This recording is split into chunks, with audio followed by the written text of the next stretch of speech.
Hello there, traveler. Come rest your thoughts beside an older world tonight.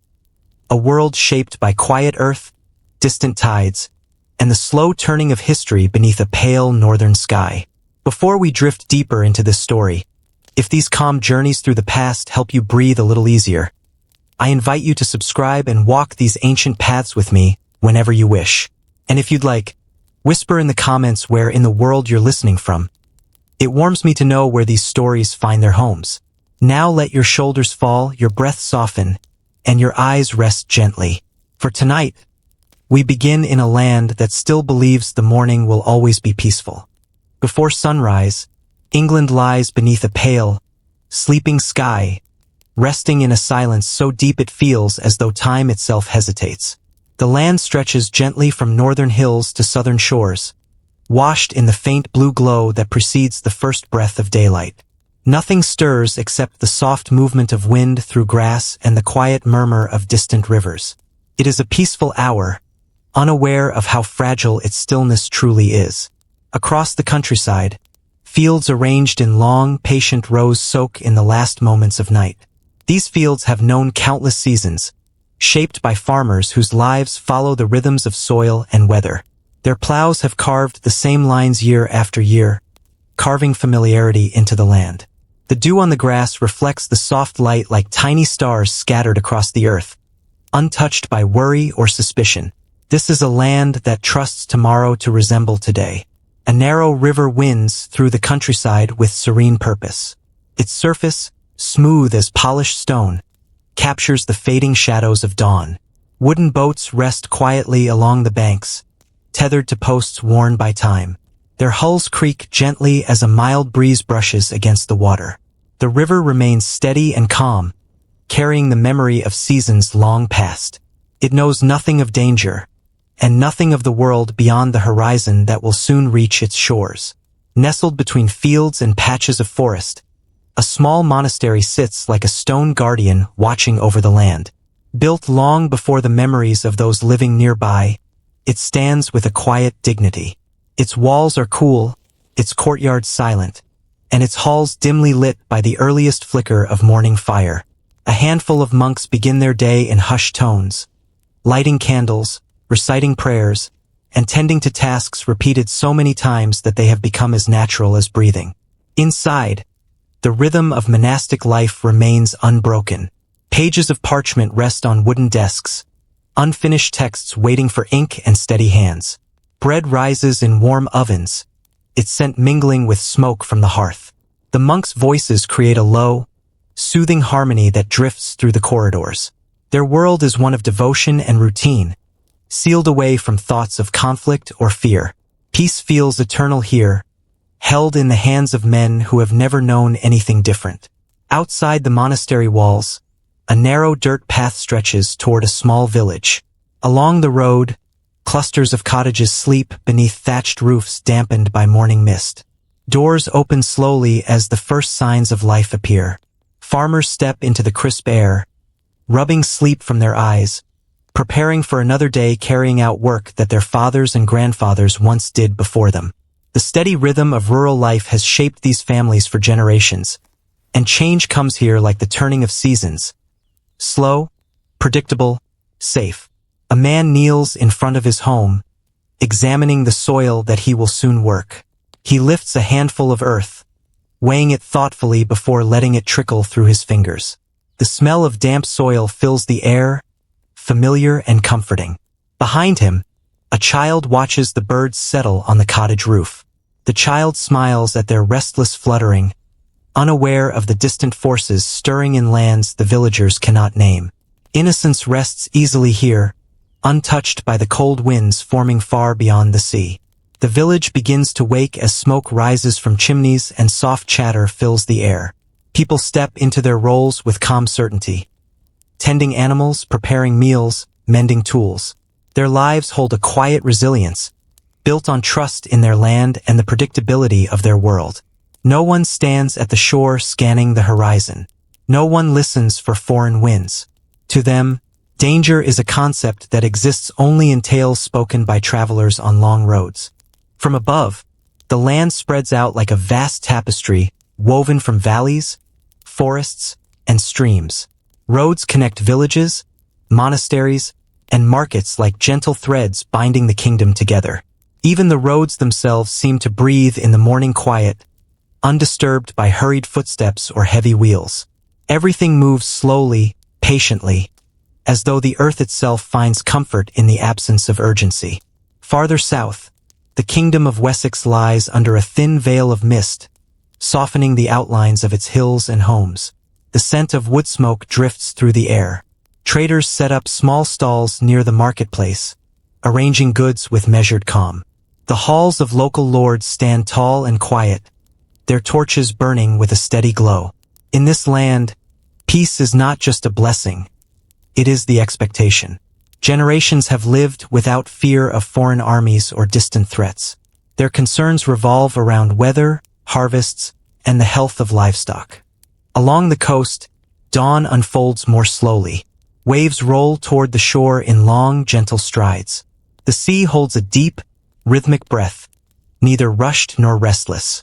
Fishermen prepare their boats, tightening knots, inspecting nets, and moving with the steady purpose of those who have learned the ways of the water through years of practice. The salty air wraps around them like a familiar companion. None of them glance toward the horizon with suspicion. They see only a line where sky meets water, calm and unbroken. Yet beneath the serene surface of the sea lies a subtle tension, too faint for human senses to detect.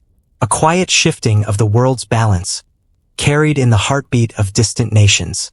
The waters know, in their ancient wisdom, that change often begins where no eyes can see it. They hold this truth silently, waiting for the world above to understand. Gulls circle above the waves, their calls sharper than usual. They dive and rise as though unsettled by some invisible pulse in the air. Their wings catch the first light of morning, flashing white against the deep blue of the sea.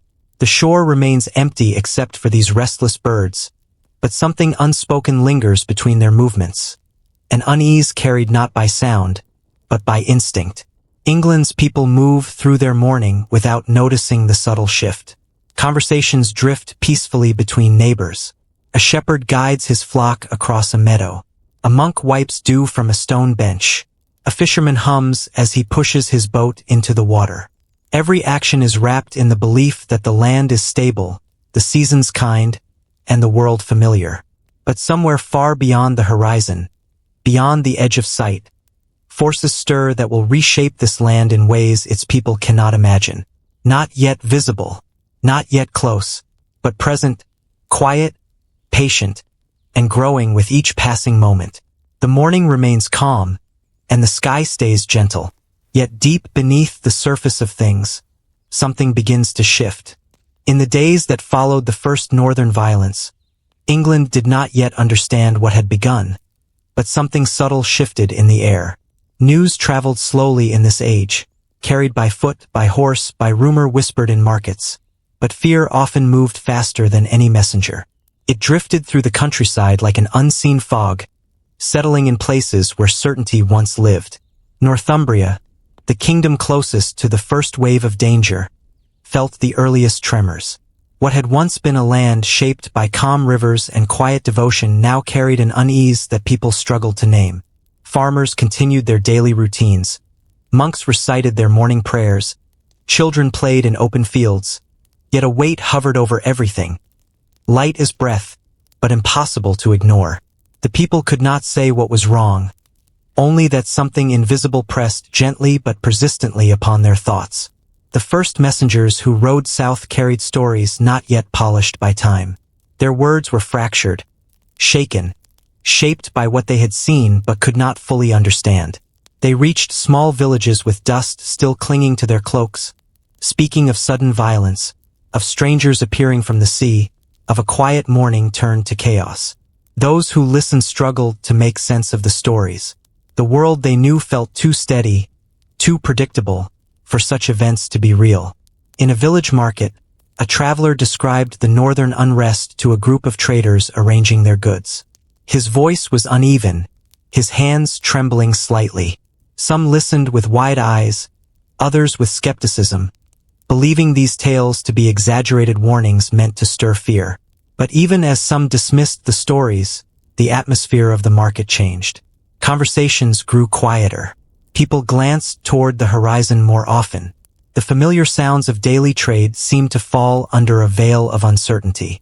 Monasteries, long considered sanctuaries of peace and knowledge, felt the shift as well. In one abbey perched near a river crossing, the prior gathered his monks after hearing early reports from the north. The men stood in a circle beneath the high wooden beams, their faces lit by the glow of flickering candles. None spoke immediately.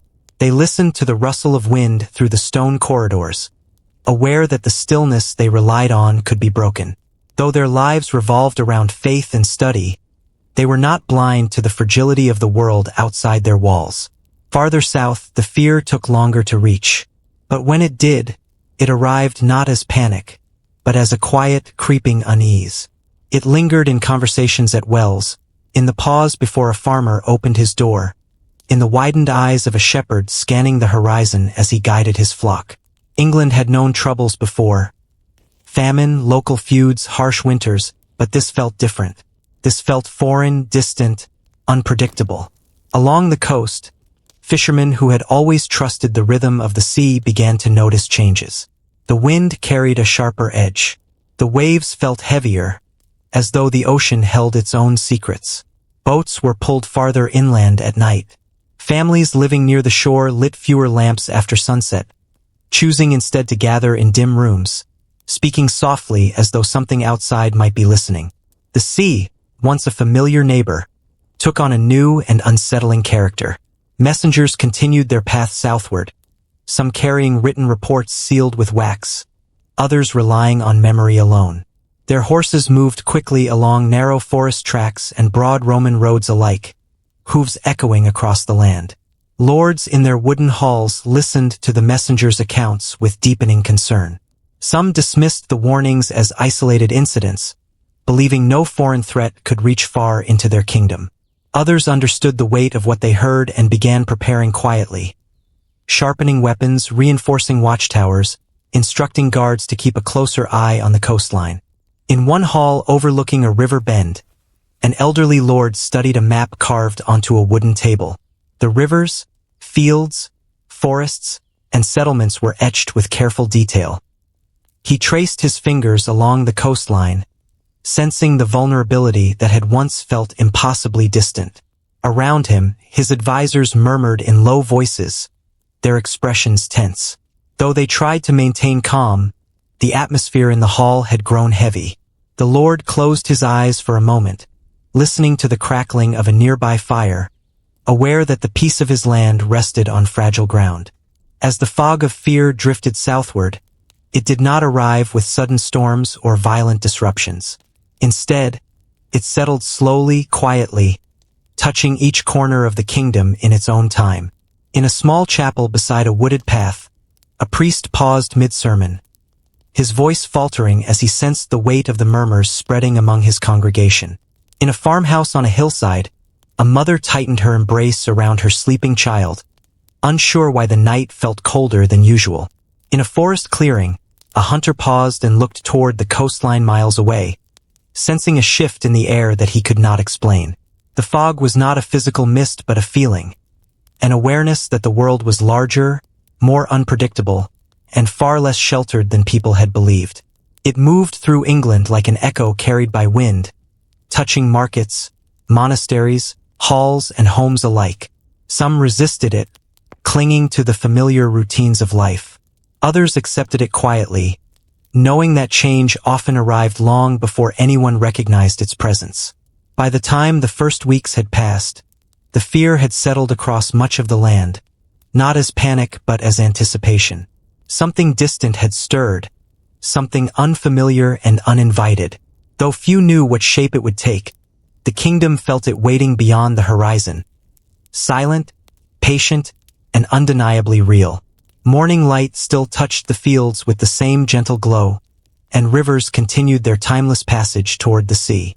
Yet beneath that ordinary surface, England breathed a different kind of air, an air carrying the faintest tremble of unwelcome change.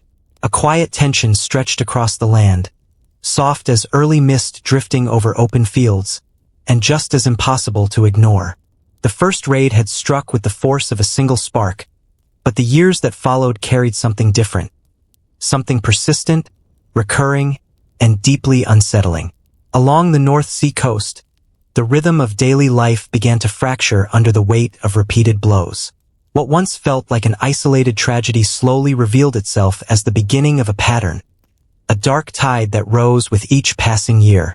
In the summer of 794, long before the land had recovered from the shock of the earlier attack, another strike came upon the coastline. This time, the blow fell upon monasteries and fishing towns that had never known violence from the sea. Waves rolled in under a quiet sky, carrying ships carved with fierce elegance, their prows gliding across the water like silent hunters.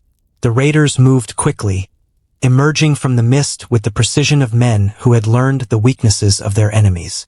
A small settlement near the mouth of a river was among the first to feel the new wave of danger. Its people awoke to the sound of unfamiliar voices carried on the morning wind. Before they could understand what was happening, the invaders crossed the sand with frightening speed. Homes were broken into, goods taken, and the settlement left in chaos. The villagers had no time to organize, no defenses to rally. When the ships pulled away, the shoreline remained quiet once more, as though the land itself was holding its breath. Word of these attacks traveled slowly inland.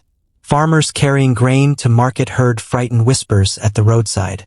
Traders passing through towns repeated half-formed accounts of the raiders' movements.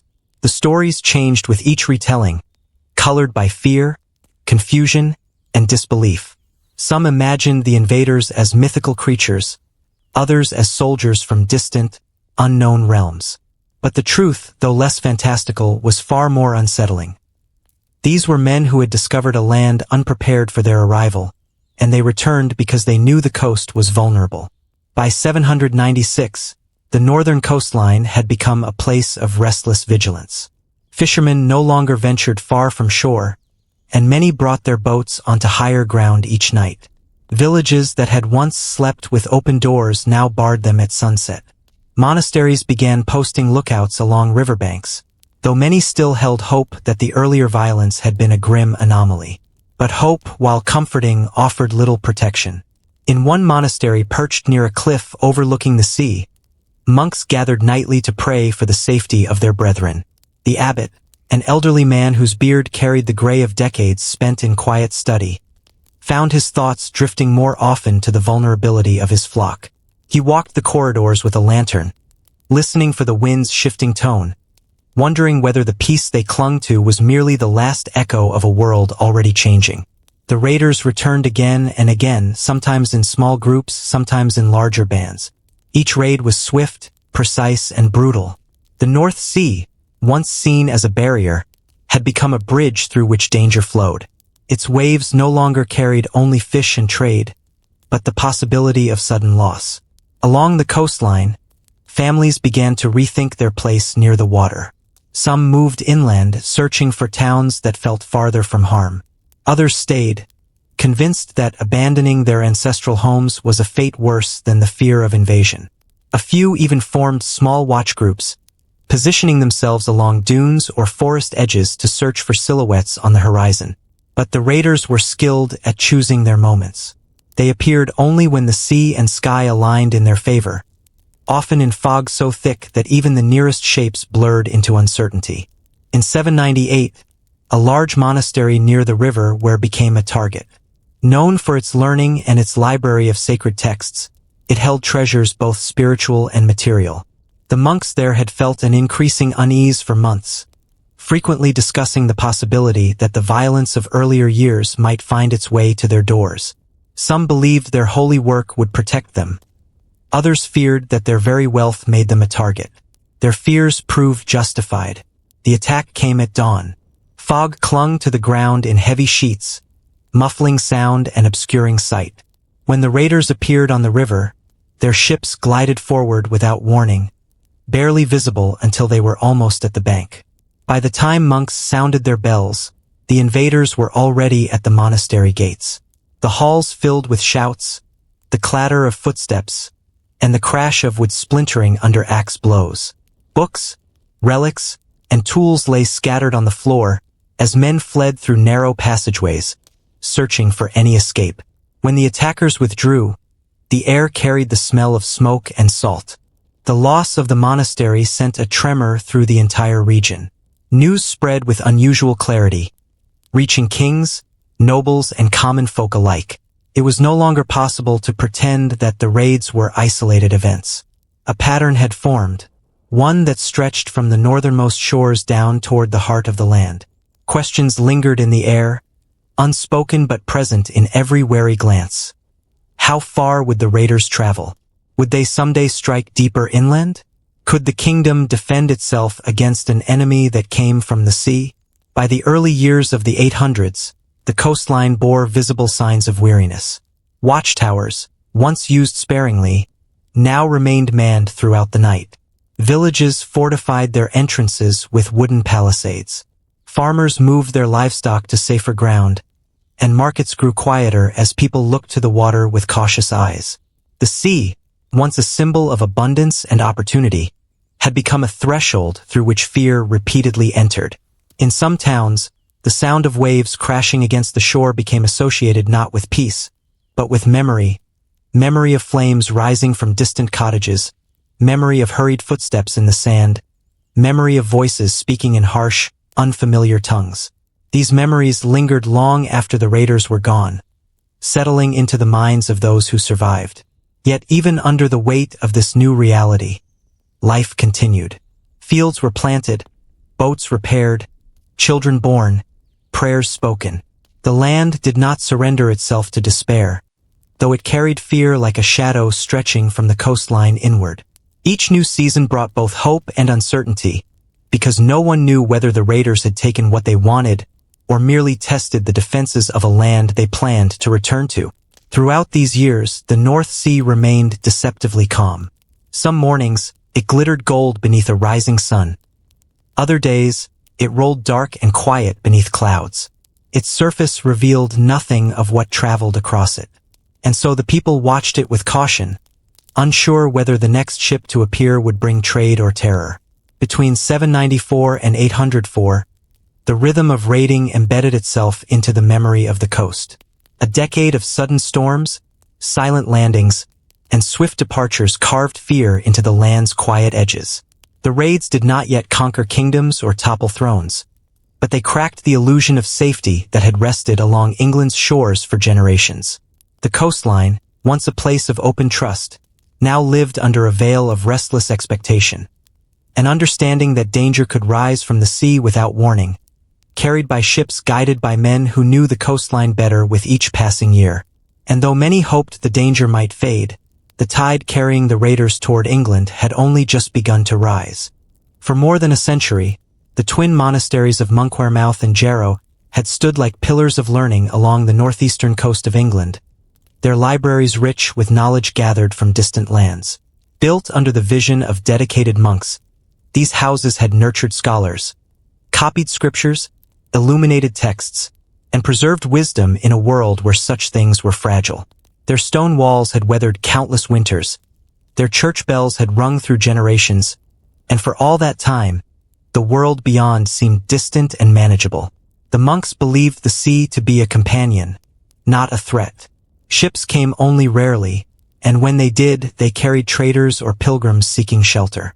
Their days were filled with quiet labor, preparing parchment, tending gardens, singing in choir, working in scriptoriums where ink-stained fingers shaped the very memory of their age.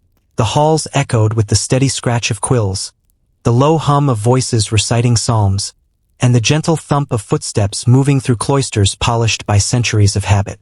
When news of violence to the north first trickled in, many monks listened with disbelief. They understood hardship, famine, disease, storms, but the idea of foreign raiders crossing the sea to strike their holy communities felt unimaginable. Even as the fear spread along the coast, the monks clung to the rhythm that had always sustained them. The monasteries were sacred spaces. Surely the tide of violence would break against the devotion held within their walls. But the sea respected no sanctity, and the raiders, driven by hunger, ambition, and opportunity, saw only wealth resting unguarded along the shore. The morning of the attack began with a calm so deep that even the birds seemed reluctant to break it. A thin fog clung to the riverbanks, softening the edges of the world. Inside Monkwearmouth, the first line of the dawn psalm echoed through the chapel, rising with slow, deliberate grace. The monks' voices blended into a single, resonant chant, drifting through the building like warm breath. But outside, between the fog and the sea, dark shapes were forming. Shapes carried by the tide, silent as shadows, deliberate as winter frost spreading across a field. The raiders' ships glided forward with the confidence of men who had studied the coastline well. Their oars dipped in perfect unison, leaving faint ripples in the still water. There was no warning bell, no shout from a watchman, no sign that the monasteries were aware their world was moments from breaking. When the first ship scraped quietly against the river's edge, the fog swallowed the sound. Inside the scriptorium, a young monk bent over a half-finished page, careful not to let his breath disturb the fresh ink. His world ended with the sound of shouting that tore through the stillness like a crack of thunder. The raiders moved with terrifying speed. Men hardened by cold seas and brutal winters, accustomed to striking before their presence could be fully understood. They reached the monastery gates before the monks could gather their thoughts, let alone mount a defense. Wooden doors buckled under the weight of axes and shields. Lamps shattered. The peaceful silence of the morning dissolved into chaos. The monks had no weapons, no protection, no training for anything beyond the rhythms of devotion. Some fled toward the church, believing its sanctity might offer safety. Others attempted to hide manuscripts that had taken decades to create. A few tried to reason with the invaders, lifting their hands in desperate gestures of peace. But the raiders had come for wealth, not mercy. The scriptorium, once filled with careful craftsmanship, turned to ruin in moments. Shelves collapsed under the weight of fleeing monks. Illuminated pages, adorned with gold leaf and rich pigments, scattered across the floor. Candles toppled, sending wax dripping onto the very manuscripts the monks had hoped to save. The precious works of Bede, carried forward by generations of scholars, lay trampled under boots that had crossed oceans. Outside, the courtyard filled with smoke rising from burning thatch. The raiders showed no hesitation. They moved from building to building, breaking open chests, seizing cups and crosses, and cutting through anything in their path. The air hummed with shouts, metal striking wood, and the dull roar of flames that began to take hold. Some monks managed to slip into the trees beyond the monastery walls, disappearing into the thick undergrowth. Others hid in root cellars or beneath floorboards, praying in whispers as they listened to the destruction above. Many did not escape. Those who could not run fell where they stood, the raiders leaving bodies and shattered peace in their wake. When the attackers finally withdrew, they carried with them silver, gold, tools, cloth, whatever the monasteries had possessed. But the true wound they left behind could not be measured in stolen goods. It lived in the loss of knowledge, the loss of memory, the loss of generations of devotion captured on parchment and sealed in ink. Smoke drifted upward, curling into the morning sky. The walls of the once great monasteries stood scarred and broken, their courtyards littered with remnants of a life that had been peaceful only hours earlier. Books lay open on the ground, their pages stained with ash. A bell, cracked by a blow, hung crookedly from its beam. The echoes of its last unbroken sound seemed to linger in the air, as though refusing to surrender to silence. The survivors returned slowly. Some emerged from hidden places beneath the floor. Others stepped from the forest, faces pale, robes torn. They walked through the ruins without speaking, each man understanding the enormity of what they had lost. Jarrow suffered a similar fate. Though the raiders struck Monkwearmouth first, they did not linger long before moving along the coast. The scriptorium of Jarrow, famed for its scholarly work, fell with the same terrifying speed. The monks tried to defend their manuscripts, storing them in chests and hiding them under stone slabs, but the raiders tore through the buildings with relentless force. Fires rose quickly, consuming timber before any attempt could be made to stop them. Where once stood halls filled with prayer, learning, and quiet ambition, now lay blackened beams and scattered fragments of a world torn apart. The twin monasteries, long considered the intellectual heart of Northumbria, were left devastated. The loss reverberated through the kingdom. People who had never visited these holy places mourned the destruction, for they understood that something irreplaceable had been taken, not just wealth, but the spirit of learning itself. Kings heard the news with deepening fear. Lords tightened their defenses. Villages whispered the names of the fallen monasteries as though speaking of beloved elders lost to sudden violence. Yet even in ruin, the land surrounding Monkwearmouth and Jarrow held a quiet resilience.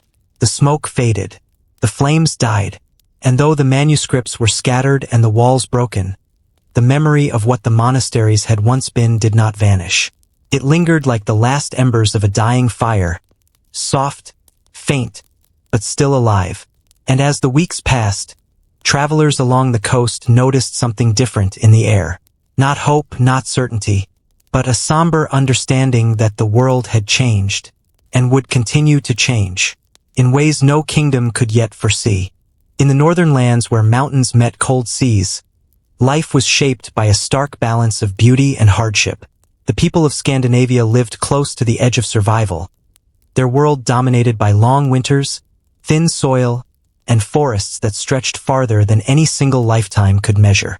Villages clung to rugged coastlines, their wooden homes built to endure winds that cut like blades. Every year demanded resilience, and every season tested it. For generations, the Northmen had endured these challenges with a mixture of strength and tradition. Their farms, carved out of rocky ground, produced only what they could coax from the earth. Cattle and sheep grazed in narrow pastures, watched carefully by families who knew the cost of losing even one. Winters stretched for months, burying the land in snow and forcing entire communities inward, where warmth and daylight grew scarce. In these long dark hours, stories passed through the smoke-filled halls, stories of distant lands, open fields, and treasures beyond the sea. As populations grew, the pressures on these northern communities deepened. Small parcels of land inherited through generations could no longer support expanding families. Sons who once stood to inherit fertile plots now faced the prospect of having nothing. Ambitious men found themselves confined by boundaries the land could not erase. Rivalries between local chieftains simmered more intensely as resources tightened. Disputes over honor, grazing rights, and trade routes flared into feuds that lasted years. In this atmosphere of tension, leaders began to look outward. The sea, which had always shaped the rhythm of northern life, offered a path beyond the limits of land. The Northmen were exceptional sailors, masters of longships built to cut through waves and glide into shallow rivers with equal ease. Their vessels could endure storms that frightened other mariners, and their crews were hardened by toil, weather, and warlike traditions. What had once been a means of travel slowly evolved into a doorway to opportunity. Stories of wealthy lands to the west circulated more frequently. Traders returning from distant shores spoke of monasteries filled with gold, jeweled crosses, and silver ornaments crafted with delicate care. They described towns whose people lived in relative peace, unprepared for sudden attack.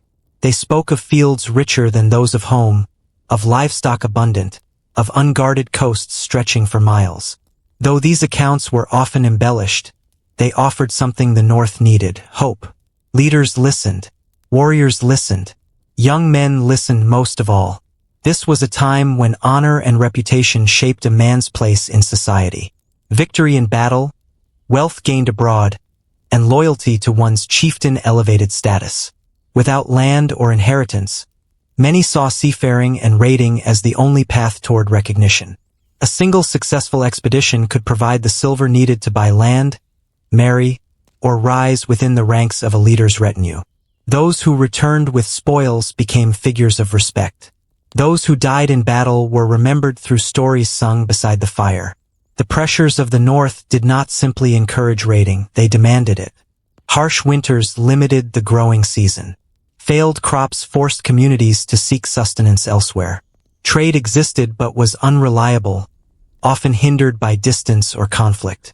Raiding became a supplement to survival, a way to bridge the gap between what the land could offer and what the people required.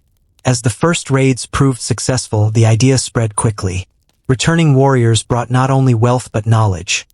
Maps of coastlines, descriptions of weak points, and the confidence that these distant lands were unprepared. Leaders who once focused only on local rivals now saw opportunity across the sea. They gathered men, promising reward for loyalty and plunder for courage. Ambition fed ambition, creating cycles of expeditions that grew in size and frequency. The structure of northern society also played a role in this rise. Power among chieftains was fluid, dependent on loyalty rather than lineage. A leader who failed to provide opportunity could lose his followers to someone more daring. Thus, raids became political tools, proof that a chieftain had the vision and strength to guide his people. The spoils of foreign shores helped solidify power, forge alliances, and settle rivalries. Meanwhile, the technological advantage of the longship transformed raiding into something unprecedented. Its shallow draft allowed it to slip into rivers, bypass defenses, and disappear before any organized resistance could respond. A raiding party could strike with precision, taking what it wished and leaving before the alarm spread. The English coastline, with its scattered settlements and holy sites, offered little that could stop such swift attacks. At the heart of this rising tide was a cultural worldview shaped by challenge. The northern peoples saw the world as a place to test strength, courage, and resolve. Hardship was not something to avoid but something to overcome. Men trained from youth to endure cold oceans, wield axes with force, and navigate by stars. Women managed homes and farms with equal resilience, shaping communities capable of surviving the harshest seasons. In such a society, the idea of sailing across unknown waters to claim wealth from foreign lands did not inspire fear. It evoked possibility. The earliest raiders returned with stories of England's vulnerability. They spoke of monks who could not defend themselves, of towns without armed watchmen, of treasures left in wooden chests, of livestock penned without guards. These tales spread quickly across the northern world, stirring the imaginations of those who had grown weary of hunger and competition. If a handful of men could accomplish so much, what might be possible with larger bands, with better planning, with the combined strength of several chieftains? It was not long before raiding evolved from isolated journeys into organized expeditions. Boats were built with greater care. Supplies were gathered months in advance. Leaders forged temporary alliances, promising each other shares of silver and treasure. When the seas calmed in summer, fleets set out with growing confidence, following routes carved by earlier voyages. They traveled in formation, scanning the horizon for smoke, sails, or signs of riches waiting to be claimed. The North Sea, once a boundary separating worlds, became a narrow corridor guiding these men toward opportunity. The waves that separated their rugged homeland from England's fertile coastlines seemed to draw them forward rather than keep them apart. Each successful raid reinforced the belief that the sea itself favored their journeys. By the beginning of the 9th century, raiding had become part of the northern identity, an expression of ambition, necessity, and destiny woven tightly together. What had started as scattered strikes fueled by hunger and hardship had grown into a rhythm that shaped the lives of countless families. The northern lands continued to struggle with harsh winters and limited farmland, but now they had a new outlet, one that promised wealth beyond imagination, so long as men were willing to claim it. And claim it they would, again and again, carried by the same winds that howled through their mountain passes, driven by the same fires that warmed their longhouses, and united by the same belief that the world beyond the sea was theirs to take. Throughout much of the late 8th and early 9th centuries, England was not a single kingdom but a patchwork of realms, each ruled by leaders whose strength often depended more on fragile alliances than on stable authority. These realms, Northumbria, Mercia, East Anglia, and Wessex, carried their own traditions and rivalries, and their kings rose and fell with an unsettling regularity. As the raids along the north coast intensified, it became painfully clear that leadership in several regions struggled to meet the moment. The kingdom most immediately affected was Northumbria, a land long shaped by monasteries, scholars, and coastal settlements. Its people depended on the stability of their rulers to guide them through harsh winters, political disputes, and foreign threats. But in the years surrounding the early raids, Northumbria's throne was anything but stable. Kings were deposed with alarming frequency, some forced into monasteries, others killed by rivals, others simply vanished into the shifting alliances of noble families. Each time a king fell, the seams of the kingdom loosened a little more. Power passed from one claimant to another, leaving the land without consistent guidance. Councils debated succession while markets ran strangely quiet. Messengers traveled back and forth between noble estates, carrying offers of support or promises of rebellion. The political landscape resembled a fire smoldering beneath the surface, never fully extinguished, yet never erupting in a way that unified the land. When the first raids struck with swift brutality, Northumbria lacked the strong leadership needed to respond. Local lords acted independently, summoning their own men and attempting to defend their territories with whatever resources they could gather. Some were seasoned fighters who had handled border disputes with neighboring kingdoms. Others were inexperienced or unprepared, unsure how to counter an enemy that attacked from the sea with such precision. Without a unified response, the coast remained vulnerable. Villages watched smoke rise from neighboring settlements but received no reinforcements. Monasteries prayed for protection that never arrived. Fishermen kept their families inland at night, knowing that their king's attention was consumed by rival claimants rather than foreign threats. While Northumbria faltered, Mercia, once the most powerful of the English kingdoms, struggled in its own way. Under earlier rulers, Mercia had dominated its neighbors, shaping alliances and demanding tribute. But by the turn of the century, its grip was weakening. Internal divisions grew within the noble class, and royal authority shifted between factions. Kings came to power with the help of certain nobles only to be challenged by others, leaving the throne a seat of constant tension. As raiders pushed farther south along the coastline, Mercia watched carefully but reacted slowly.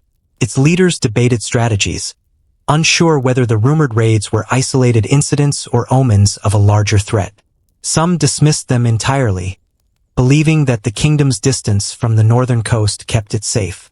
Others argued that preparedness was necessary, but their warnings were often overshadowed by political disputes within the court.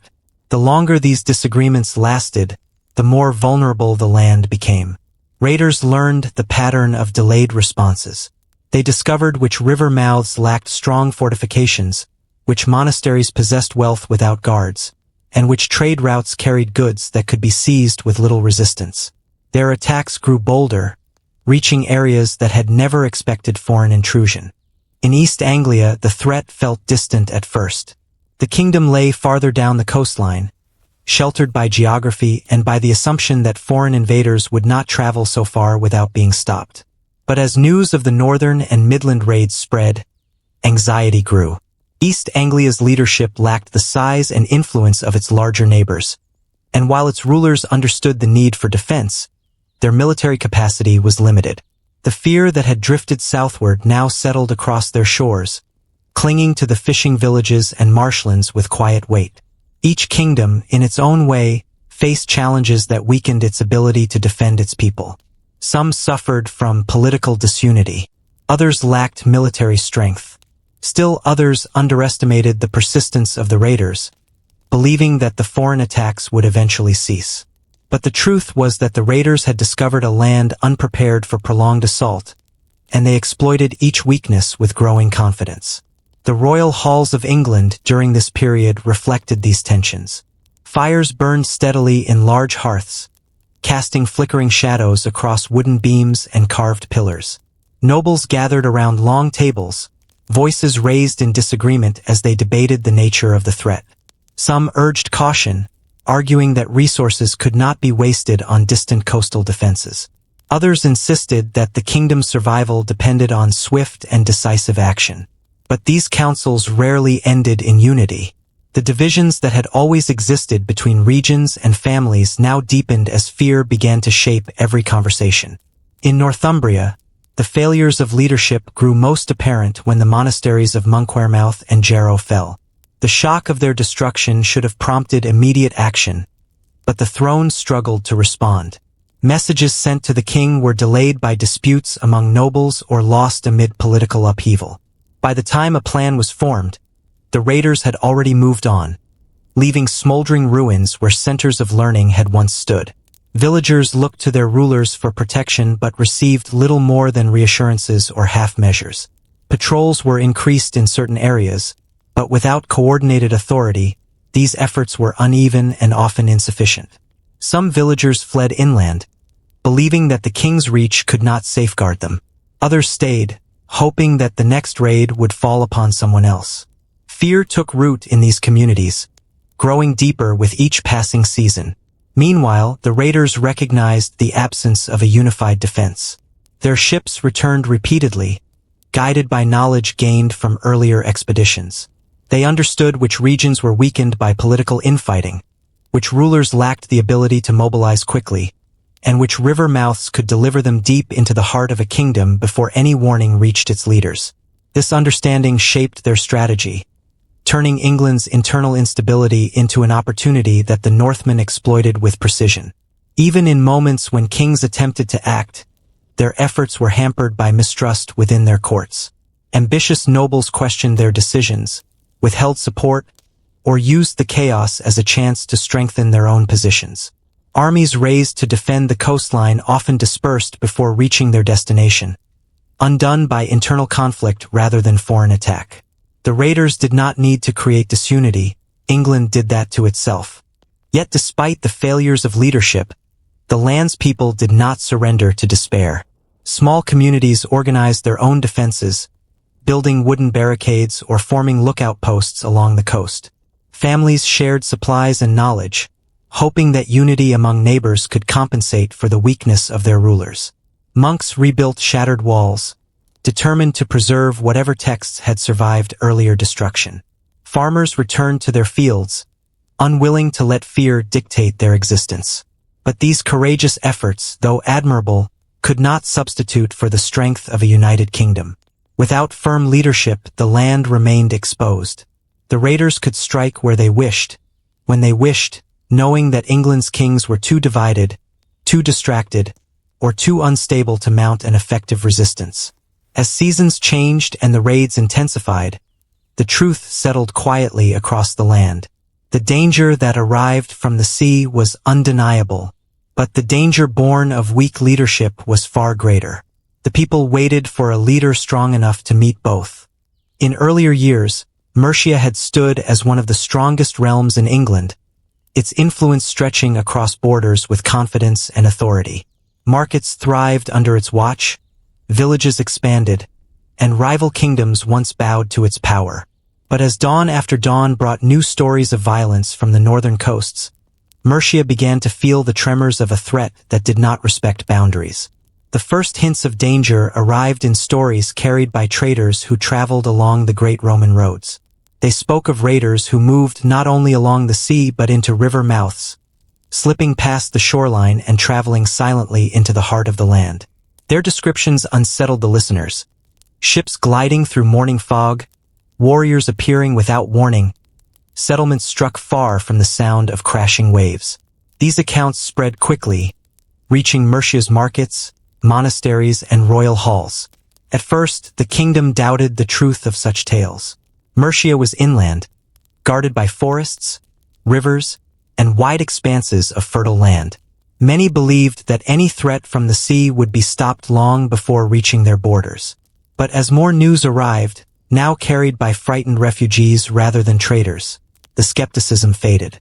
The raiders had indeed begun to pursue new routes, guided by the winding paths of England's river systems. It began subtly. A small riverside hamlet found its storehouse emptied overnight, with tracks leading back to the water's edge. A trader arriving from the north reported seeing foreign ships moving along a distant river at dawn. A monastery near a shallow ford discovered footprints that did not belong to any local man. These signs were scattered and easy to dismiss when viewed individually. But when woven together, they formed a pattern Mercia could not ignore. By the time the first true inland raid struck, the kingdom was already uneasy. The attack came on a cold morning, the kind where the mist hung low over the water and the world appeared softened at the edges. A peaceful settlement along the banks of the River Trent awoke to the sound of splintering wood and unfamiliar voices. The raiders, having navigated the river's bends under cover of fog, reached the settlement before dawn. They moved swiftly, taking livestock, tools, and valuables with practiced efficiency. The villagers, unaccustomed to violence, had little means of defense. Most had never seen a foreign warrior before. Their only knowledge of battle came from stories told by traveling minstrels. The raiders finished their grim work within a short time, disappearing back into the river before the surrounding countryside even knew what had happened. Word of the inland raid rippled outward. It reached market towns, monasteries, and farms with growing urgency. The people of Mercia, long confident in their distance from the sea, now understood that distance no longer mattered. The rivers that had fed their crops, carried their goods, and connected their communities had become pathways for danger. Along the banks of the Trent, Severn, and Ouse, tension settled like a damp haze. Fishermen cast their nets with hesitant glances toward the water's horizon. Monks strengthened wooden doors and moved precious manuscripts deeper into stone vaults. Farmers led their animals farther inland each night, fearful of sudden disappearance. The rivers remained quiet, but every ripple seemed to carry a whisper of uncertainty. Mercia's rulers recognized the growing threat, but their response struggled against competing challenges. The kingdom faced internal disputes, rival earls questioning the king's authority, and neighboring realms pressing for advantage. These political entanglements drained attention that should have been directed toward defense. Generals argued over the best strategy, while local leaders waited for orders that took too long to arrive. When defenses were finally set in motion, they were fragmented. Some towns built wooden palisades. Others positioned guards along the riverbanks. A few constructed lookout towers, though resources were limited. But without coordinated leadership, these measures formed a patchwork of protection. Strong in some areas, weak in others. The raiders recognized these inconsistencies. Their scouts studied the land with sharp eyes, noting which settlements prepared for danger and which remained vulnerable. They learned to avoid fortified towns and instead targeted isolated farms, monasteries, and villages that lay along smaller river channels. These strikes were swift, often occurring in the dead of night or in the quietest hours before dawn. In one such incident, a monastery nestled near a winding river bend fell despite its attempts at preparation.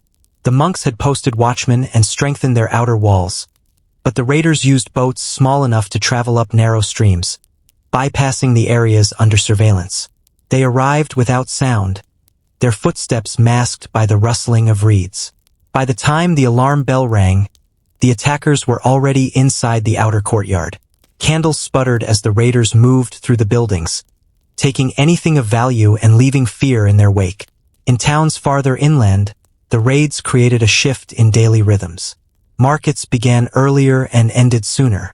Travelers avoided certain roads, fearing ambush along river crossings. Families kept their doors barred even during daylight.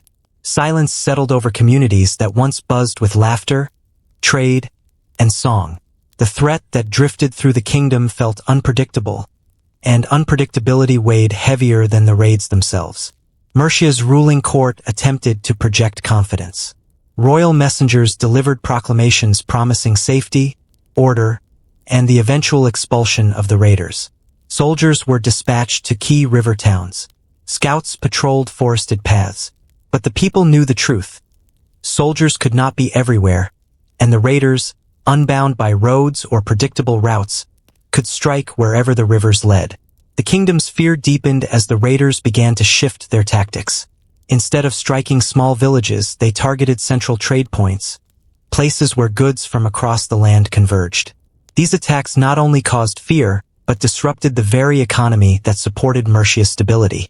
Goods spoiled, prices rose, and merchants hesitated to travel. The tremors that began at the coastline now touched the heart of the kingdom. Yet even as fear grew, Mercia's spirit did not fully collapse. Community leaders stepped forward where royal authority wavered. Villagers cooperated across distances once defined by rivalry. Men trained together, forming river militias that patrolled key points. Women organized supplies, prepared shelters, and tended to those who had fled other regions. Though the raids brought suffering, they also stirred a quiet resilience. The raiders, however, saw only opportunity. Each successful inland strike confirmed that the rivers would remain unprotected for seasons to come. Their fleets grew larger, their ambitions broader, their confidence deeper.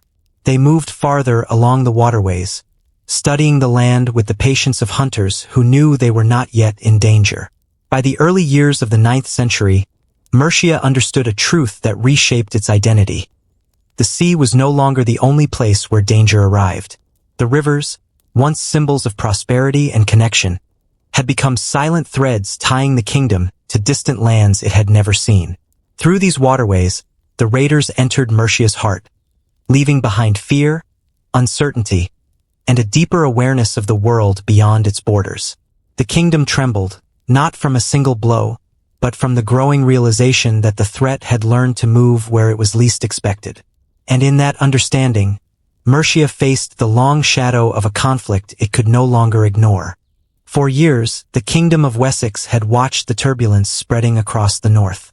Messages arrived from distant monasteries, from traders along the rivers, from refugees fleeing burned settlements and broken halls. These accounts carried the same haunting themes: sudden raids, weakened kings, and a fear that drifted farther inland each season. Though Wessex remained physically distant from the earliest violence, the kingdom felt the tremors of danger long before the first enemy or disturbed its shores. Wessex was smaller than Mercia and younger in political maturity than Northumbria, yet its rulers possessed something the others had begun to lose: stability. Authority within the kingdom did not change hands with frantic urgency. Decisions were made carefully, guided by councils that valued unity over rivalry. This steadiness gave Wessex an uncommon strength, even as the world around it seemed to unravel. From the royal hall at Winchester, the kings of Wessex studied the shifting landscape with focused resolve. Reports from the north arrived with unsettling frequency, carried by riders who had seen devastation firsthand.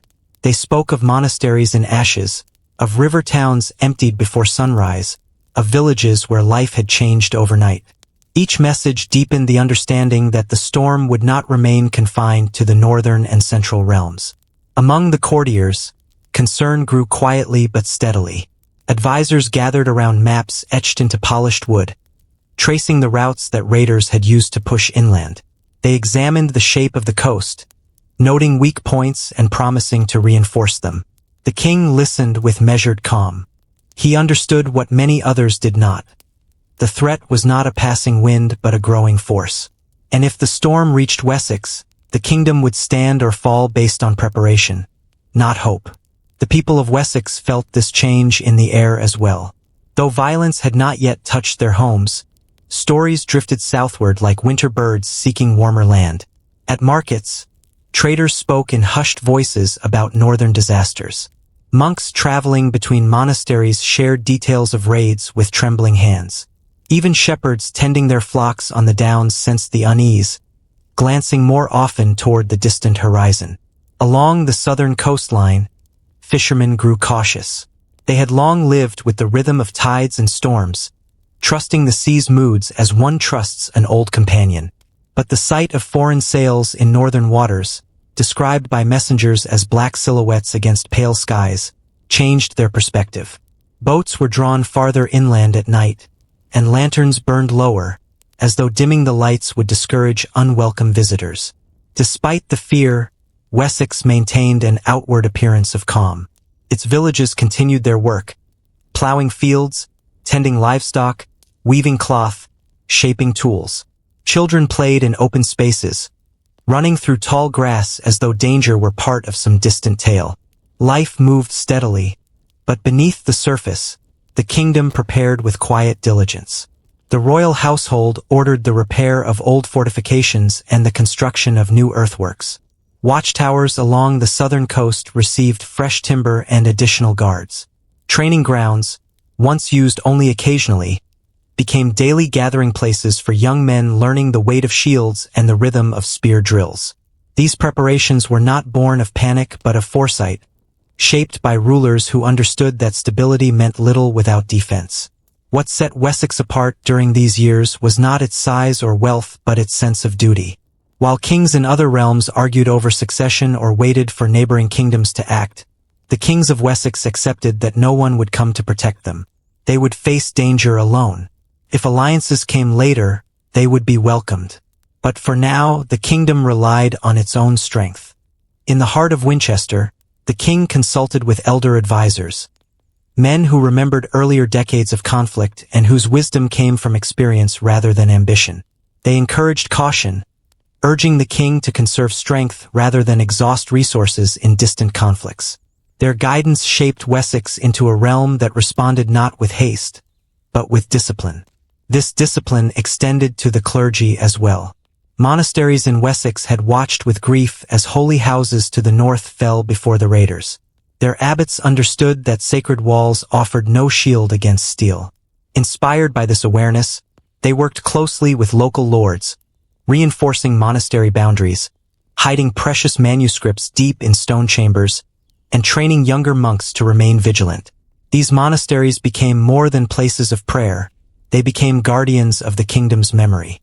Yet for all the preparations, Wessex could not escape the reality that the storm approached faster than anyone wished. Messages from Mercia described raids moving along the rivers with alarming ease, bypassing defenses and reaching settlements that believed themselves safe. Northumbria, once a center of learning and influence, now reeled under repeated attacks. East Anglia felt the edge of the storm at its own borders. Each report tightened the coils of concern around Wessex. In one coastal village, a shepherd returning from the downs noticed an unfamiliar set of footprints near the waterline. They were deeper than those made by local men and spaced farther apart. The villagers gathered around the tracks, studying them with wide eyes. Nothing else marked the beach. Not a boat, not discarded equipment, not a single splinter of wood. But the footprints alone were enough to stir whispers throughout the night. Whether they belonged to raiders or travelers, no one could say. Yet the fear remained. Within the royal hall, the King's Council continued its discussions in increasingly somber tones. Some urged that Wessex seek greater alliances with neighboring kingdoms, though trust between realms was uncertain. Others pressed for strengthening naval patrols, arguing that the coast must become a line no raider could cross. Every voice agreed on one thing: Wessex could not afford to underestimate the threat. Meanwhile, word of the kingdom's preparation spread quietly throughout the land. Villagers spoke respectfully of the king's firm resolve. Farmers expressed gratitude that their leaders took the danger seriously. Even distant travelers noted that Wessex possessed an unusual steadiness, a quality that set it apart in a time of growing uncertainty. But even the most prepared kingdom could not ignore the truth that lingered like a shadow. The storm would come. It was only a matter of time. And Wessex, standing at the southern edge of England, understood what that meant. It stood alone, not because it sought isolation, but because no other kingdom had shown the unity required to stand with it. While others faltered or argued over crowns, Wessex tightened its ranks, strengthened its borders, and waited with a mixture of fear and determination. Every village, every hall, every monastery felt the tension. Every river carried the rumor of danger. Every coastline watched the horizon with cautious eyes. Wessex did not know when the storm would break, but it understood the weight of standing at its edge, the quiet responsibility of being the kingdom that must hold firm when others could not. The decade between the 830s and 840s would become remembered as the time when fire ruled the English dawn. For generations, churches and monasteries had stood as quiet guardians of the land, places of learning, sanctuary, and spiritual light. Their bells carried across valleys, their torches lit paths through darkness, and their scriptures preserved the wisdom of centuries. But in these years, the raiders learned to strike with an intensity that surpassed anything England had previously endured. The first flames rose along the northern coast, visible in the early hours before sunrise. Fishermen returning from their night's labor saw the glow before they heard the cries. A monastery perched on a rocky cliff had been taken in the dark, its halls broken open and its rooms ransacked. When the raiders departed, they left behind not only shattered doors and empty chests but fire. Fire that climbed the walls like a living creature, consuming the timbers from which the monks had built their world. News of the burning traveled swiftly. Messengers rode day and night to warn nearby settlements, but the warning often arrived too late. As the monks extinguished the last embers of one ruin, another flame appeared further down the coast. And then another. The pattern was unmistakable. The raiders were no longer content with silver alone. They attacked the places where the kingdom kept its soul. By the early 830s, the raiders had learned the weaknesses of the southern and eastern shores. With the confidence of men who understood the land's defenses, they returned in greater numbers. Some came in small bands targeting isolated churches near marshlands or coastal cliffs. Others arrived in larger groups, coordinated enough to strike multiple sites on the same night. Their ships were no longer occasional shadows on the horizon. They appeared with deliberate purpose, moving like predators that knew exactly where their prey slept. In a monastery near the river Humber, the monks awoke to the sound of splintering wood. Torches flickered in the courtyard, carried by unfamiliar hands. The raiders moved with precision, breaking through the outer gates and seizing anything of value.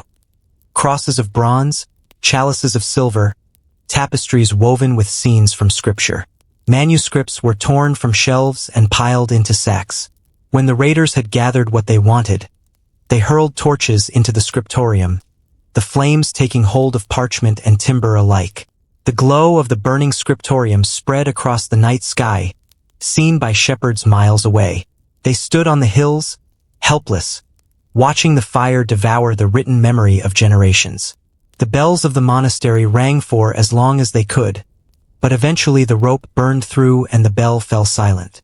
These scenes repeated themselves across the land. In Northumbria, a church known for producing fine illuminated texts fell within minutes of the raiders' arrival. In East Anglia, a riverside abbey was reduced to embers before the morning sun touched its walls.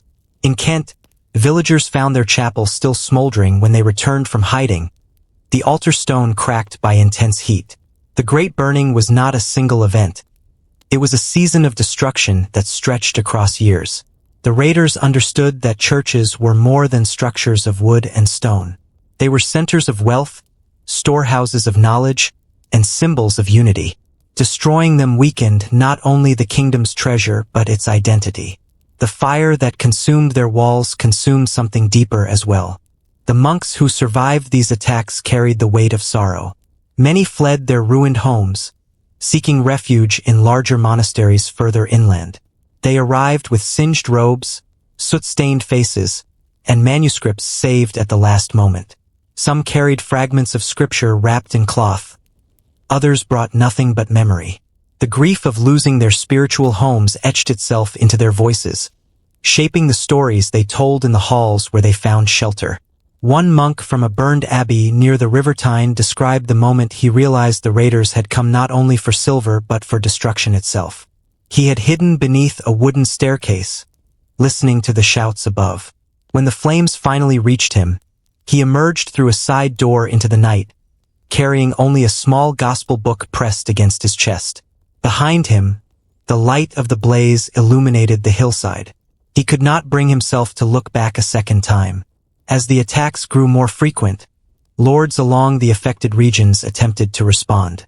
Some built makeshift defenses, palisades of sharpened logs, watchtowers along the coast, fortified gates on churches that had never required them. Others mustered small forces to patrol riverbanks. But the raiders struck unpredictably, moving between river routes and coastal inlets with a fluidity that English defenders could not match. Village priests stood helpless as the places they had tended for decades were consumed by heat. Their congregations gathered in fields, watching flames rise from buildings where they had been baptized, married, and blessed. Some wept openly. Others stood in stunned silence, the fire reflecting in their eyes. The land felt smaller during these moments, as though the flames had burned away the illusion of distance between safety and danger. The Great Burning did more than destroy property, it reshaped the faith of the people. Some questioned why such holy places could fall so easily. Others clung more tightly to prayer, believing that endurance was itself a form of devotion. The clergy offered what comfort they could, holding open-air services when churches no longer stood, preaching from grassy hillsides instead of wooden pulpits. Their voices carried across the fields, mingling with the lingering scent of smoke. In the midst of widespread destruction, certain sites became symbols of resistance.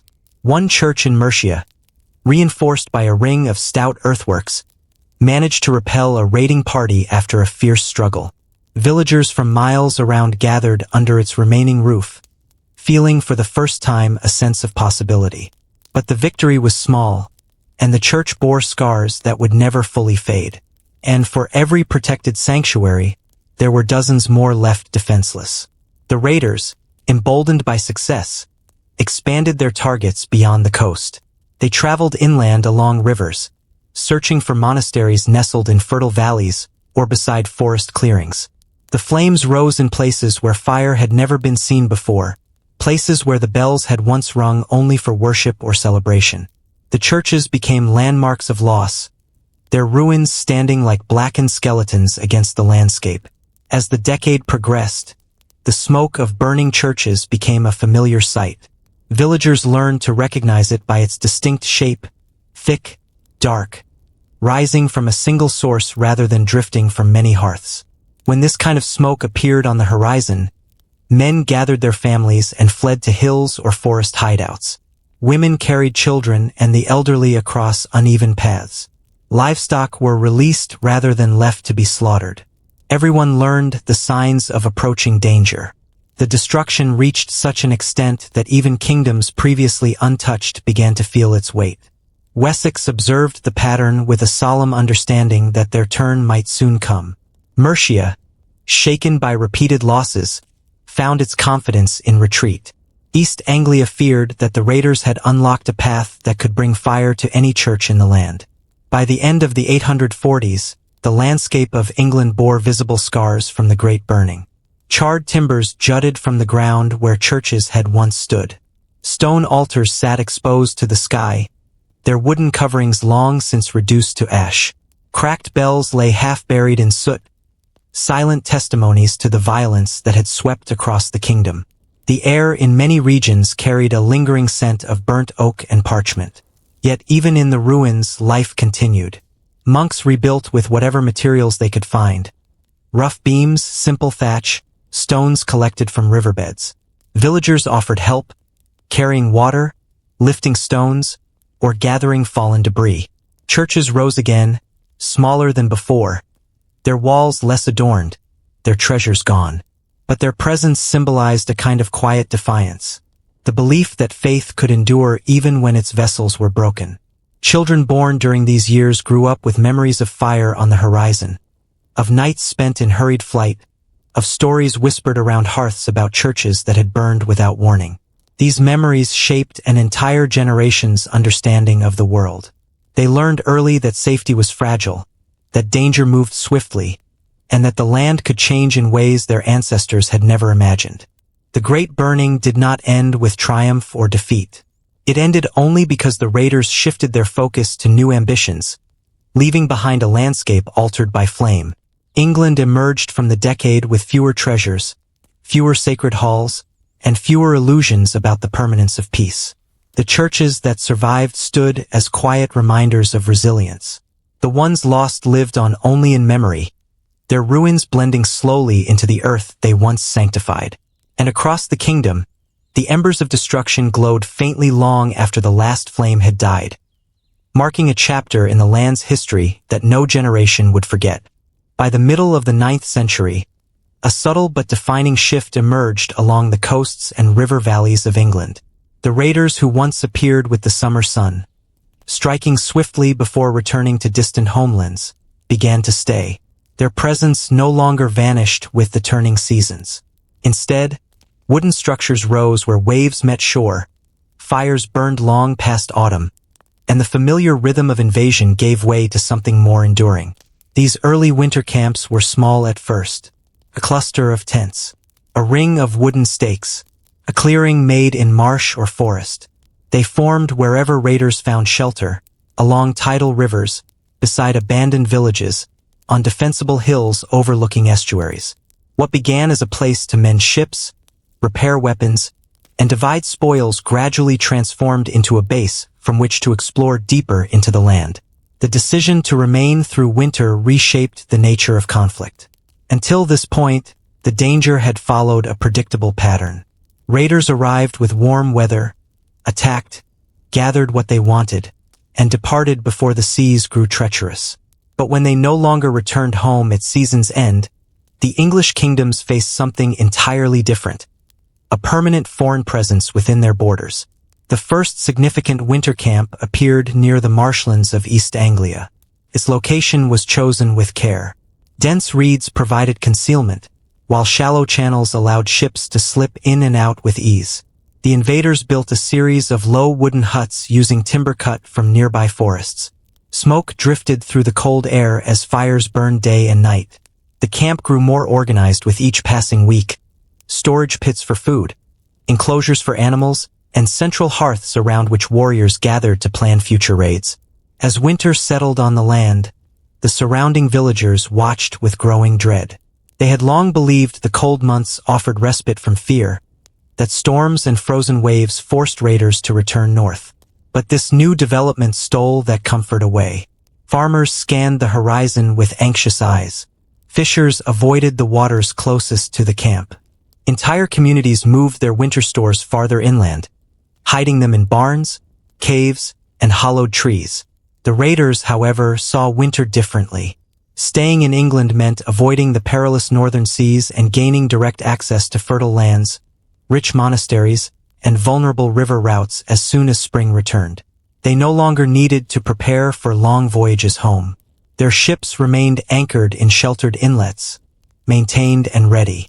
With more time on English soil, they learned the landscape intimately.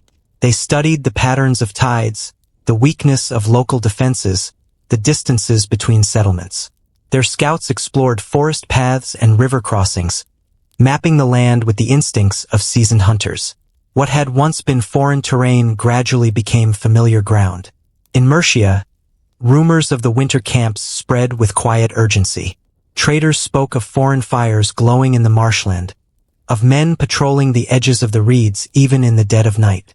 A sense of restless vigilance took root.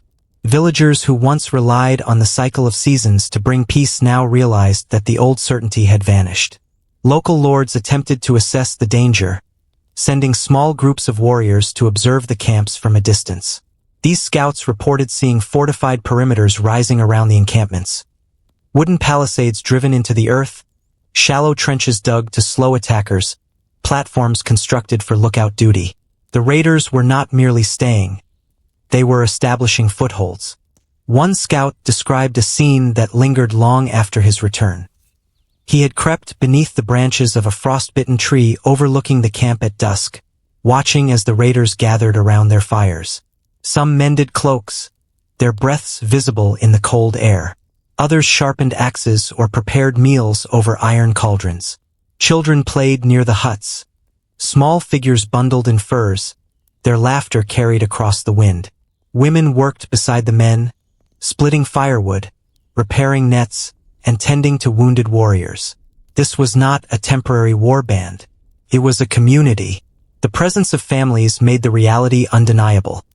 The invaders intended to remain for more than a season. Other camps soon appeared along strategic river systems. Near the Thames, raiders established a camp on a small island surrounded by marsh and tidal flats.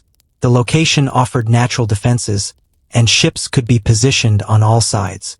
Further north, a camp rose along the River Ouse, granting access deep into the heart of Yorkshire. In each location, the raiders used their knowledge of shipbuilding to craft structures resilient enough to withstand winter storms. The English kingdoms, already strained by years of intermittent raids, struggled to adjust.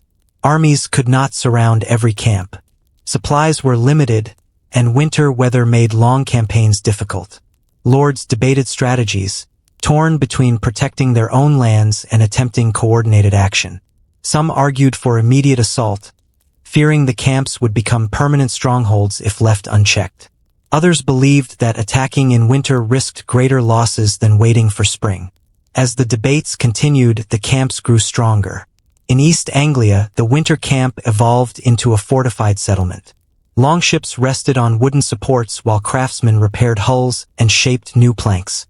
Warriors trained in open clearings, their movements crisp even in freezing wind.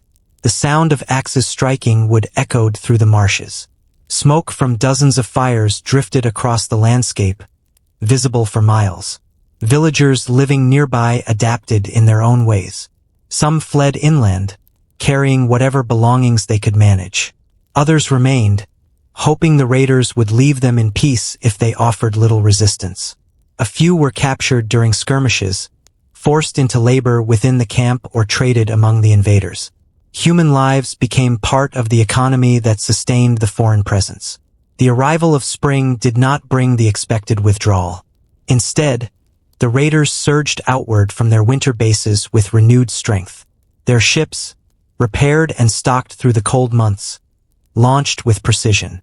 They struck settlements that had believed themselves safe until at least summer. Their knowledge of the land allowed them to coordinate attacks on multiple fronts. The winter camps had given them time to plan, rest, and prepare. For the English kingdoms, the shift was devastating. The rhythm of danger had changed permanently. No longer did the threat retreat across the sea when autumn arrived. No longer could communities rebuild in peace during winter months. The line between war and rest had blurred beyond recognition. In Wessex, advisors studied the winter camps with grave concern. They understood that these settlements were not temporary inconveniences but strategic footholds that could evolve into something larger. The King's Council examined reports carefully, identifying patterns in the raiders' movements and anticipating where new camps might rise. They recognized that the invaders were not acting on impulse. They were following a deliberate strategy shaped by experience and opportunity. By the early 840s, winter camps had become a defining feature of the conflict. Their presence altered trade routes, delayed seasonal gatherings, and shaped the decisions of kings. Some travelers avoided entire regions during winter.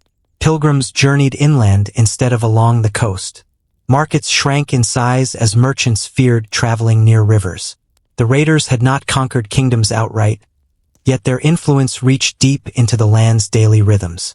The psychological impact was profound. People who once found comfort in winter's calm now saw it as a season of uncertainty. Smoke rising from a distant valley stirred immediate fear. Unfamiliar footprints in snow brought sleepless nights. Every frozen river became a potential road for danger. The rise of winter camps marked a turning point in England's struggle. The raiders had become more than seasonal threats. They had become neighbors, unwelcome yet firmly rooted. Their fires burned through the cold months. Their longships waited on riverbanks, and their ambitions stretched across the land's unguarded edges. And though the camps varied in size and strength, they all carried the same message. The conflict was no longer a series of fleeting collisions. It had become a presence, steady, persistent, and dangerously close. By the middle years of the 9th century, the River Thames had become more than a waterway. It was the pulse of southern England, its trade route, its lifeline, and its unguarded invitation to anyone bold enough to travel its length. For centuries, boats had drifted along its currents carrying grain, wool, wine, timber, and hopes of prosperity between distant settlements.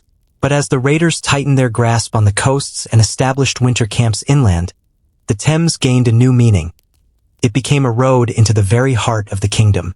The river's wide mouth, where it met the gray swell of the North Sea, had always been a place of movement. Fishermen cast their nets into its brackish waters. Traders arrived from across the channel. Monks from Kentish monasteries rowed upstream to visit sister houses inland. But in these turbulent years, watchers began to appear along the banks. Men posted on small wooden platforms, scanning the horizon for shapes that did not belong. Their vigilance grew from bitter memory. Word of raids on the Humber, the Tyne, and the Ouse had already reached every corner of England. Now, whispers claimed that longships had been sighted near the Thames estuary, gliding past mudflats and reed beds with the stealth of hunting wolves. Though sightings were infrequent at first, Each one carried the weight of a warning that sank deep into the minds of those who lived near the river. In the marshlands east of London, farmers tended their cattle with unease. Their fields sloped gently toward the Thames, and from certain high points on clear evenings, they could see the water glinting like a blade under the sky. They worked quietly, glancing often toward the river as though expecting movement. Even the wind felt altered, as if it carried rumors between the reeds. The fear was not born from imagination alone. One autumn morning, before the sun had fully risen, a group of fishermen spotted the silhouettes of unfamiliar ships in the estuary. Sleek vessels with carved prows and oars that dipped into the water in perfect rhythm. The fishermen hid among the tall reeds and waited until the ships drifted beyond sight. When they finally returned to shore, they left their nets behind and ran to spread the news. The report reached London by midday. London, though smaller than it would one day become, held immense significance in southern England. Its markets bustled with merchants from Francia, Frisia, and Kent. Its wooden bridge crossed the Thames with sturdy grace. Its church towers cast long shadows over narrow streets lined with workshops, taverns, and homes. Though fortified, the city depended heavily on the river for trade and sustenance. The idea that raiders could reach its docks unsettled even its most confident citizens. City leaders gathered in hurried meetings. They strengthened river defenses, posted additional guards on the walls, and built small watchhouses along the banks. Traders were warned to avoid the estuary unless absolutely necessary. Rumors swirled that the raiders planned to strike the city itself, a rumor that grew louder with each passing week. But the raiders did not rush. They moved with patience, studying the river as they had studied others before it. Downstream, the longships anchored in marshy inlets, hidden among the reeds where even locals rarely ventured. The raiders waited for tides that favored them, for winds that softened their approach, and for moments when the river's natural bends concealed them from watchful eyes. Their knowledge of England's waterways expanded with each season spent on its shores. In one settlement near the lower Thames, villagers awoke to find their livestock missing. Footprints led toward the river, where marks in the mud showed a boat had been dragged into deeper water. The raiders had not attacked the settlement, but their presence was unmistakable. Fear seeped into the community like dampness through an aging thatch roof. As winter approached, the raiders' confidence grew. Their camps along nearby coasts and rivers provided shelter and supplies. They no longer needed to retreat across the sea when the weather turned cold. Instead, they used the winter months to build additional ships and plan their next moves. The Thames became an obvious target, an artery leading deeper into the land than any coast could provide. The first inland attack along the Thames came on a fog-laden morning. A small monastery situated on a gentle rise above the river served as both a place of worship and a resting point for travelers. Its bell tower overlooked the water, offering a clear view of boats passing below. But that morning, the fog drifted in thick and pale, cloaking the river in silence. Without warning, longships emerged from the mist, their presence revealed only when they reached the base of the hill. The monks had no time to flee. The invaders stormed the grounds, breaking through wooden gates and scattering the frightened inhabitants. Precious manuscripts were stolen or destroyed, and the church's wooden walls caught fire. By the time the fog lifted, smoke rose above the trees like a grim signal to anyone watching farther upstream. The news reached London by nightfall, spreading through the streets like a cold wind. Market activity slowed in the days that followed. Merchants stored goods in hidden chambers. Families kept their children close, avoiding unnecessary travel near the river. Even church bells rang with a slightly different tone, as though burdened by the weight of fear. London itself remained untouched, but the shadow of danger pressed closer. The raiders began moving along the Thames with greater boldness. They explored tributaries leading into the countryside, stopping at small settlements to gather supplies or seize livestock. Some villagers attempted to resist, raising wooden shields and crude spears, but few had the skill or numbers to stand against seasoned warriors. Many fled before the raiders arrived, abandoning homes and fields to the uncertainty of the river's tides. In one village upstream, The people hid among the woods as they watched longships glide silently past.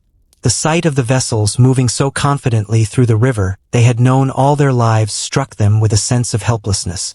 The river was no longer theirs. It had become a doorway into which danger could enter at any moment. The psychological impact of the raiders' presence along the Thames was immense. The river, once a symbol of prosperity, now carried an unease that spread far beyond its banks. Travelers who once felt safe following its course now preferred longer, inland routes. Traders avoided the estuary, choosing to haul goods across rougher terrain rather than risk meeting a fleet in open water. Even fishermen altered their routines, casting their nets only when daylight was full. London's leaders understood that the true threat was not simply the raids themselves but the growing familiarity the raiders gained with the river. The Thames connected the kingdom's wealthiest and most populated regions. If the invaders mastered its currents, nothing would prevent them from reaching the city's heart. Defenses were strengthened again. Patrol boats were constructed, though fewer than needed. Watchfires were lit at night along the banks. Beacons on distant hills were prepared to signal danger across great distances. The hope was simple: delay the invaders long enough for the kingdom to muster a proper response. But the raiders did not force a confrontation. Their strategy was patience, learning, watching, testing. Each season they traveled a little farther along the river. Each year they grew more familiar with the settlements that depended on its flow. Their presence lingered like a quiet shadow cast over the water's surface. By the end of the 840s, the Thames had become a symbol of both England's prosperity and its vulnerability. It remained the kingdom's vital artery, but now it carried the memory of longships drifting through mist, of fires seen on distant hills, of monasteries burned before dawn. The river's calm surface hid the tension beneath, and across its quiet bends and open reaches, the sense of an approaching reckoning grew steadily stronger. By the late 840s, England felt less like a unified land and more like a patchwork of wounded territories held together by fraying threads. For decades, the raids had come in waves, burning churches, emptying villages, striking inland through rivers, and establishing winter camps that refused to disappear with the seasons. What had begun as brief incursions had become a relentless force, chiseling away at the kingdom's strength year after year. The signs of strain were everywhere. In Northumbria, the fields that once fed distant monasteries now lay dotted with abandoned tools and trampled earth.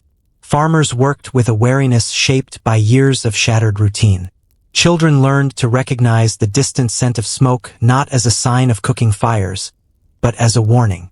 Entire villages had moved inland, forming makeshift communities in wooded clearings or hilltop shelters. The comfort of home had become a memory rather than a place. Mercia's roads, once crowded with traders and livestock caravans, now carried refugees fleeing burned settlements or failed harvests. Inns that had once welcomed travelers now served as temporary shelters, their floors crowded with exhausted families who carried little more than their fear. Stories of riverside raids traveled faster than the carts themselves, and with each retelling, the panic grew sharper. East Anglia, already scarred by winter camps, felt the pressure of permanent foreign presence more deeply than most. The marshlands, once considered a refuge, now hid camps of raiders who moved with familiarity through waterways and hidden channels. Local lords struggled to maintain authority as communities questioned whether their leaders could protect them at all. The land's quiet beauty became overshadowed by the sense that danger lurked in every shadow cast by reeds and low branches. Even Wessex, the most stable of the kingdoms, sensed the rising tension. Though its borders had not yet been broken by the full force of the raiders, the land lived in anticipation. Watchtowers scanned the coastline with increased vigilance. Messengers traveled between villages more frequently, carrying urgent updates. The king's council met often, their discussions edged with unspoken dread. Wessex understood that the storm would eventually reach its borders, no matter how strong its defenses seemed. Across the entire land, fear had begun to reshape daily life. Monasteries that once welcomed travelers with open gates now barred them when night approached. Markets that had thrived for generations became smaller, quieter, their stalls half-filled or entirely empty. Pilgrims avoided long journeys, choosing instead to pray near their homes. Smiths worked longer hours forging spears, knives, and nails for hastily built defenses rather than plowshares or tools. The sounds of craft and trade, once lively and predictable, now carried an undercurrent of preparation. In the royal halls of each kingdom, leaders struggled to maintain control. Many had inherited weakened thrones. Others had ascended during times of turmoil and lacked the legitimacy needed to unite their people. Counselors argued, nobles sought advantage, and rival claimants sharpened their ambitions even as the greater threat loomed outside their borders. These internal fractures deepened the crisis. In Northumbria, competing nobles continued their disputes despite the obvious danger. Alliances formed and dissolved with speed, leaving the kingdom without stable leadership. Messages requesting reinforcements were sometimes ignored, misdelivered, or answered too late. The political chaos weakened any attempt to organize meaningful resistance. Mercia's strength continued to fade. The once powerful kingdom that had dominated its neighbors now struggled to supply its own defenses. Shortages of food, coin, and manpower spread across its territories. Villages that relied on the royal court for support received little more than promises. Each unfulfilled promise widened the distance between ruler and people. East Anglia's rulers, caught between foreign camps and internal unrest, faced choices where every option held risk. Some attempted negotiations with raider leaders, hoping to buy peace through tribute. Others sought alliances with nearby kingdoms, though trust between realms was fragile. In many cases, these efforts brought only temporary relief, for raiders did not honor agreements consistently. Wessex, in contrast, strengthened its unity as the pressures intensified. Its rulers maintained steady governance, refusing to be distracted by ambitions outside the kingdom's borders. But even here, the weight of the wider crisis could be felt. Food prices rose, settlements built earthworks, and whispers circulated that the raiders were studying the southern coastline with growing interest. The awareness that Wessex might soon stand as the last stronghold of stability increased the anxiety of its people. Throughout the countryside, fear shaped the behavior of everyday life. Families lit fewer lamps at night, hoping the darkness would conceal their homes from scouting parties. Doors were reinforced with heavy beams. Cattle were moved to forest pastures rather than open fields.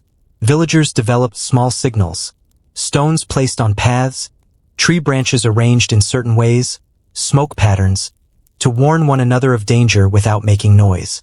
Silence became a form of survival. Travelers felt the strain as well. Roads between kingdoms carried fewer people. Caravans traveled in larger groups, armed with spears and shields rather than relying on the hospitality of passing settlements. Inns built stronger walls, adding heavy shutters to windows once left open to the breeze. Every movement across the land required caution. Yet the most profound sign of a kingdom at its breaking point could be found in the way people looked at the horizon. Eyes lingered longer, heads turned more quickly. Conversations stopped when a distant shape appeared on a ridge or hill. The fear of the unknown pressed harder than the fear of any single attack. The raiders had proven they could reach any coastline, any river, any settlement that lacked proper defense. Their presence blurred the boundaries that once protected the kingdom. No one felt entirely safe, not even those who lived far from the sea. As the years progressed, the land's exhaustion became visible. Burned timbers lay half-buried beneath new growth. Charred remnants of monasteries stood like skeletal silhouettes against the sky. Abandoned villages gradually surrendered to weeds and ivy. Even the rivers carried signs of turmoil. Broken boats drifting downstream, fragments of shields washing ashore after skirmishes long ended.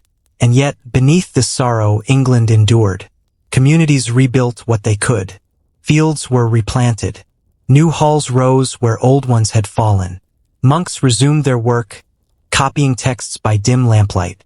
Children played along the edges of ruined villages, adapting to the world they inherited without fully understanding its wounds. The kingdom, despite its suffering, refused to collapse entirely. But the strain was undeniable. The raids had grown in size, in frequency, and in ambition. Leadership faltered. Borders weakened. Fear settled into the land like a heavy fog. England stood on the edge of a precipice, not yet fallen, but dangerously close, held back only by the fragile strength of those who refused to surrender. In the years following the Great Burning, a subtle but undeniable shift took place across the northern world. The raiders who once arrived in scattered bands had changed their purpose. No longer driven only by hunger or chance, they began to listen to voices that spoke of larger victories and greater rewards. Winter camps strengthened. Fleets grew in number. And across the cold seas of Scandinavia, ambitions sharpened into something more powerful than England had yet faced. The northern homelands had always been lands of challenge. Fjords carved deep into the earth. Forests burned with the colors of harsh seasons. Villages clung to rocky shores where wind carried the bitterness of winter even in mild months. Life demanded resilience from everyone. Farmers, fishermen, warriors, and children alike. But these years brought a different kind of strain. Populations grew. Land became scarce.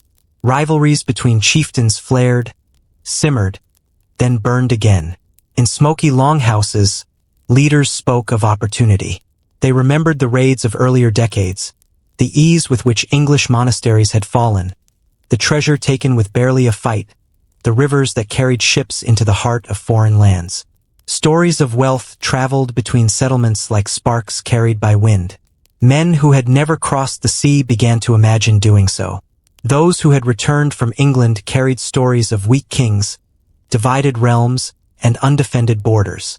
These stories found eager listeners. A new generation of warriors rose. Men who had grown up hearing of swift victories and easy plunder. They had seen silver coins stamped with strange faces, crosses carved from precious metal, weapons far finer than those forged at home. The older raiders had tested England's defenses. The younger ones believed they could take the land itself. Amid this rising ambition stood leaders who understood how to turn scattered strikes into organized force. These leaders were not merely raiders. They were strategists. They forged alliances across fjords and islands, uniting clans that had once been enemies.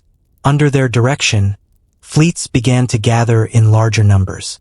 Ships lined the shores of bays in neat rows, their dragon-headed prows staring across the water like a wall of silent resolve. Winter training grew more intense. Warriors practiced formation, fighting with a discipline unseen in earlier raids. Blacksmiths worked day and night, shaping iron into spearheads, axe blades, and shield fittings. Women wove thick sails from wool and flax, their fingers moving quickly through long evenings illuminated by firelight. In some halls, elders discussed strategy with grave patience. They spoke of points along the English coast where resistance was weakest. They recalled rivers whose tides favored northern ships. They noted which kingdoms were divided by feuds or led by uncertain rulers. Their knowledge became a map of vulnerability, a blueprint for something larger than any raid of the past. Rumors of these preparations reached England slowly, carried by traders, travelers, and occasional captives who managed to escape northern settlements. Their warnings varied in shape but not in tone. Some claimed that entire fleets were being built. Others said that the northern chieftains had sworn oaths of unity. A few insisted that the raiders planned to conquer, not simply plunder. Most English rulers dismissed these claims at first, believing them to be exaggerations shaped by fear. But as the reports multiplied, doubt began to settle across the land. The raids had already grown more ambitious. Winter camps had become too large to ignore, and the pattern of attacks suggested a coordinated intelligence guiding the invaders' movements. In Northumbria, whispers circulated through market squares and monastic cloisters. People spoke cautiously of a great host preparing to cross the sea. They remembered how quickly their monasteries had fallen and how poorly the kingdom had responded. Even the strongest voices of confidence struggled to rise above the murmur of unease. Mercia, weakened further by years of internal conflict, felt the weight of dread more heavily. The once powerful kingdom could barely protect its river towns. News of raiders moving south along inland waterways unsettled even the most stoic leaders. If a larger force truly existed, Mercia feared it would be unable to withstand it. In East Anglia, where winter camps had already taken root, the rumors struck deeper. Villagers along the marshlands watched the horizon with wary eyes, knowing that foreign fires were burning too close for comfort. The kingdom's rulers, though aware of the danger, struggled to unify their lands under the threat. Tribute payments to the raiders had provided temporary peace, but even those who supported negotiations sensed that the strategy would not last. Wessex, observing from the south, listened to these rumors with disciplined caution. Unlike the other realms, Wessex had worked tirelessly to strengthen its defenses. Its rulers understood that the land's stability depended on preparation rather than hope. They heard the whispers of a coming storm and treated them not as tales but as warnings. Yet even Wessex could not fully grasp the scale of what approached. Across the northern seas, the ambitions of leaders were assembling into something unprecedented. Chieftains who once fought each other now pledged unity under shared goals. Men who had raided isolated monasteries now trained for battles that would unfold across whole kingdoms.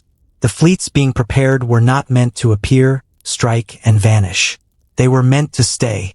In the harbors of Denmark and Norway, the sight was unmistakable. Rows of longships stood ready. Supplies were stacked in heaps: grain, salted fish, dried meat, barrels of fresh water. Weapons gleamed beside shields painted with symbols of wolves, serpents, and ravens. Warriors walked between the ships with steady purpose, tightening ropes, testing oars, sharpening blades. Children watched from the edges of the scene, absorbing the shape of what was to come. Women prepared clothing and repaired food stores. Elders blessed the departing fleets.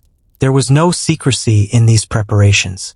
The scale alone spoke of an ambition that surpassed personal gain. This was not a raiding party.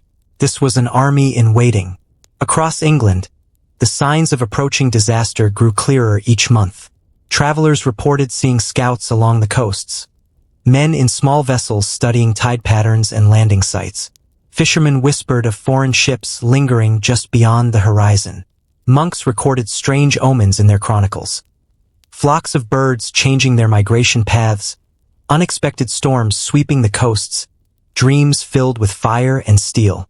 In royal halls, councils debated endlessly. Some argued for alliances between the kingdoms. Others insisted on fortifying borders. A few suggested negotiating with the raiders, though few believed such efforts would last. Yet even as the kingdom spoke, the raiders acted. By the mid-860s, the northern leaders had reached a decision. Their fleets would not wait for favorable seasons or ideal conditions. They would gather, sail as one, and descend upon England with a force unmatched in its history. The ambition that had grown quietly through decades of smaller raids had become uncontainable. The great heathen army was forming, not as rumor, but as reality. And across England, even the wind seemed to carry a sense that something vast and unstoppable had begun to stir. A force that would reshape the land, challenge every ruler, and mark the beginning of a new and perilous age.